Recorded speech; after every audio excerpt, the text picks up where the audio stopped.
The easiest thing I'd say is to just make time for it. Even if it's not like 3 times a week, you could do like every Saturday or every Sunday. You put like five hours towards this specific topic. How you would start off, I would probably say you write out what the topic is supposed to be, and then write like what the main goals are, and then you basically go one goal at a time, and then you lump it all together, and then you're done. So carve out time, break down things into smaller chunks, and tackle it. Great advice. Fair. I'm not sure, but I think in high school you have more time than you think.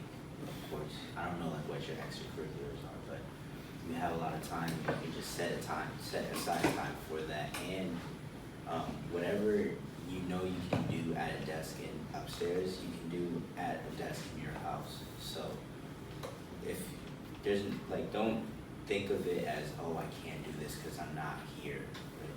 The possibilities are honestly endless, and if you want to do like a study or something, you have a high school full of participants that I'm sure some would want to participate. Good points. Again, carving out time, but also communication. You still get to communicate with us. It doesn't end when you leave here. So, we now have things like Slack and email, so we can continue to communicate.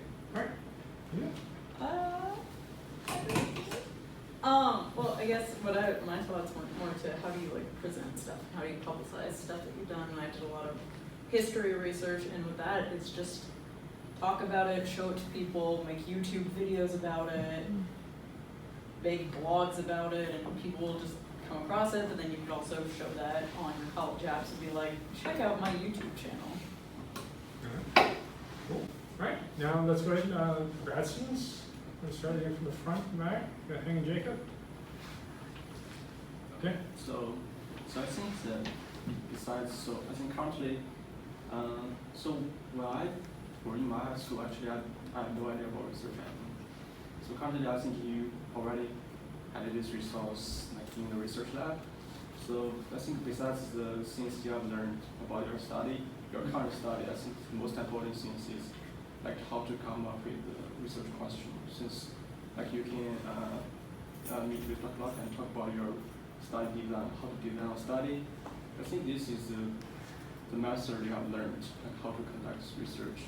And so even though you leave our lab to your school, and if you can use a similar method to identify a question and conduct research, read papers to verify your ideas and the design study.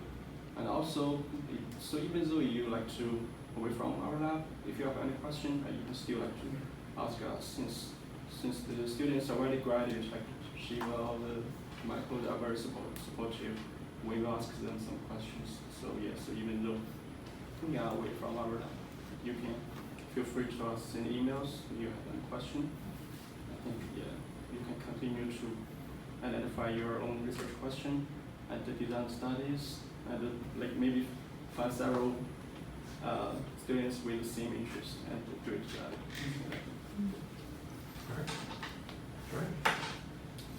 I think breaking down, like Kelvin said, is very important because when you're working by yourself, while we are here to communicate, it's easy to get into a position where you go, I don't know what to do next, or I don't have anything to do.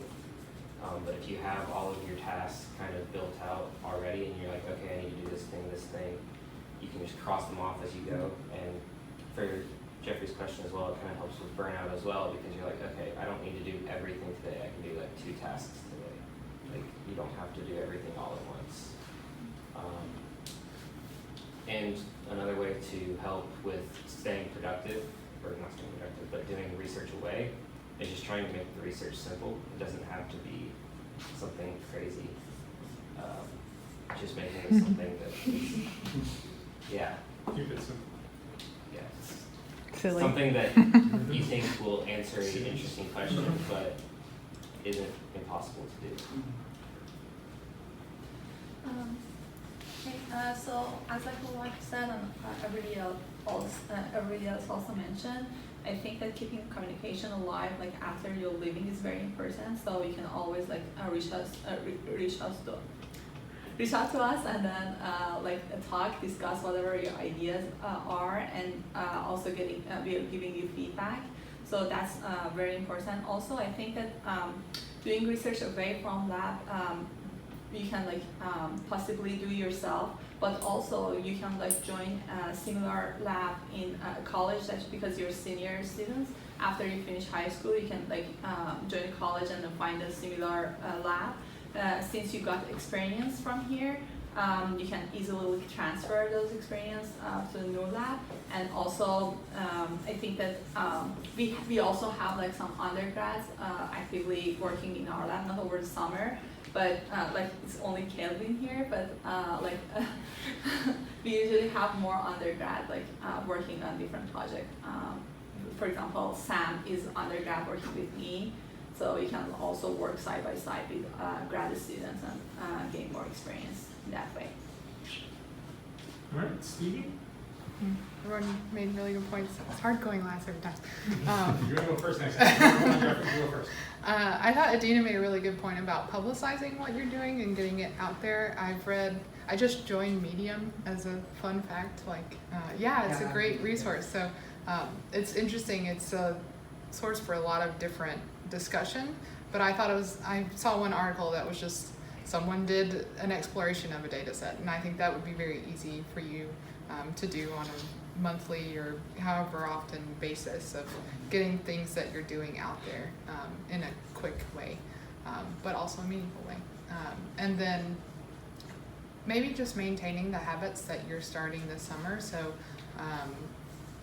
staying connected with us, like everyone said, but also reading the research papers that you're probably reading. I just thought about this, if you read as many papers as you're reading now throughout the rest of your time until you go to grad school, you will probably have read the same amount of research papers that I've read in my time in graduate school. So imagine starting where I'm at now for research papers, but when you're first starting out. That would be amazing and crazy to think about, but you're kind of setting yourself up to do that since you're getting involved so early. So just kind of keeping that thread going of hopefully here you've identified what research is and what the components that you need to do are. It's just kind of maintaining it as a steady habit or thread throughout your academic career. Great items, everybody. I think you all have gotten this first glimpse of what this process is. And you're going to be if you go into chemistry, you go into physics, you go into something else, this same process, it would hold on. If you go into VR, and it'd be great, that'd be fantastic. But this concept of reading papers and knowing how to ask questions and all that is something you get to hold on to. And that's why people go into research, is that lifelong ability to answer questions. So great job, great question. Let's go to the second one because we still have to go to Adina's mock-ups to get feedback.